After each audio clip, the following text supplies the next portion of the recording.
अजित पवार यांनी बीड जिल्हा रुग्णालयाला अचानक भेट दिलेली आहे। अचानक भेट दिल्यानं मात्र अधिकारी आणि कर्मचाऱ्यांची चांगलीच धावपळ उडाली आहे।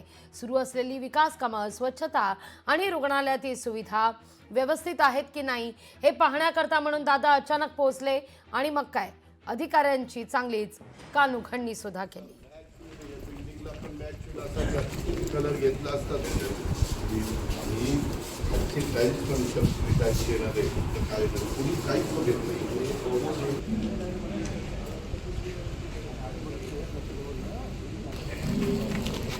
अभी देखिए तो ये फाइल